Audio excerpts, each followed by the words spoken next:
I remember the sound first, the hollow thud of my father's fist against my jaw, the way the music stopped, the way the laughter started. It was my son's birthday, his 7th. Balloons sagged against the ceiling, candles half burned on the cake. He stood there, eyes wide, clutching the gift I'd bought him with the last of my savings. And in front of him, his grandfather, my father, hit me like I was still 12. And the crowd laughed. Even my own mother's lips curled. "Leeches don't throw parties," she sneered, as if celebrating my boy was a waste. They thought humiliation was entertainment. But that day, while they laughed, something inside me stopped breaking. There was a time when I believed in them, my parents, their approval, their guidance. I worked myself bloody, trying to be worthy of their pride. When I had my son, I thought maybe, just maybe, they'd soften. A grandson could thaw their frost. I was wrong. He became another weapon. Every milestone of his, they twisted. Every joy of mine, they mocked.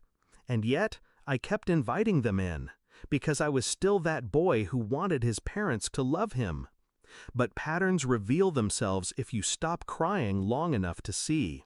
The smirks when I showed up in cheap clothes, the way they whispered when I walked away, the way my son asked me, "Dad, why does Grandma hate you?" That one cut deeper than any punch. And then I heard them.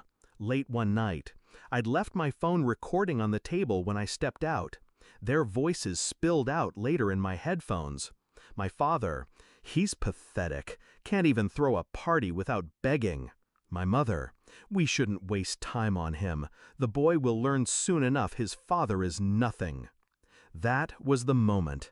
Not the punch, not the laughter, but the realization that they wanted my son to inherit their hatred, to believe I was nothing.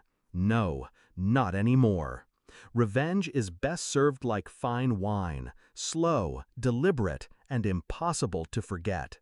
I stopped reacting, stopped explaining myself, stopped giving them the satisfaction of watching me bleed. Instead, I started watching, documenting every insult, every theft, every manipulation. My father's shady business deals, I kept receipts. My mother's fraudulent charity donations, screenshots. The family friends who mocked me online, I knew where their skeletons hid. I didn't rage, I didn't confront. I waited. Because humiliation isn't erased by anger, it's erased by precision. Their arrogance was my weapon. They thought I was too weak, too soft, too broken to ever strike back. So I built the stage, piece by piece. The perfect day came sooner than I expected. Their anniversary, a grand party, dozens of friends, colleagues, neighbors, the kind of crowd they lived for. I made sure my son was safe with a trusted friend. He wouldn't see this part. This was for me. The room glittered with crystal glasses and false smiles. My parents stood at the center, king and queen of a kingdom built on cruelty. And then the projector lit up. Not with their wedding photos, not with family memories, but with my father's voice. "He's pathetic, can't even throw a party without begging." My mother's laugh followed. "The boy will learn soon enough his father is nothing." Gasps rippled, heads turned. And I didn't stop there. Slide after slide, video after video, every fraud, every theft, every confession. Their charities missing funds, their business bribes, their private cruelty made public. They tried to scream, tried to cut the power. Too late. I'd made sure backups played from hidden speakers, hidden projectors. The truth spread like wildfire, unstoppable. I didn't need to yell, didn't need to throw punches. I just stood there, calm, while their empire collapsed. I'll never forget my father's face. The man who once raised his fist at me in front of my son, reduced to a stammering, red-faced coward. My mother clawing at guests, begging them not to leave. But no one stayed, not when the truth was undeniable. And when my father finally looked at me, eyes wild, I only said one thing: "Leeches don't throw parties." The words hit harder than his fists ever could.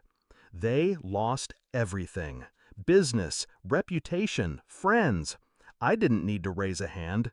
I just held up a mirror and let the world see what I'd endured all my life. Now, when I look at my son, I don't see pity in his eyes. I see pride. He knows the truth. He knows I fought back, not with violence, but with intelligence. And for the first time, he sees me not as the boy my parents tried to break, but as the man who refused to stay broken. People ask if I regret it, if I went too far. No, because that night at his birthday, when they laughed, they thought they'd written my story. They thought humiliation was my destiny.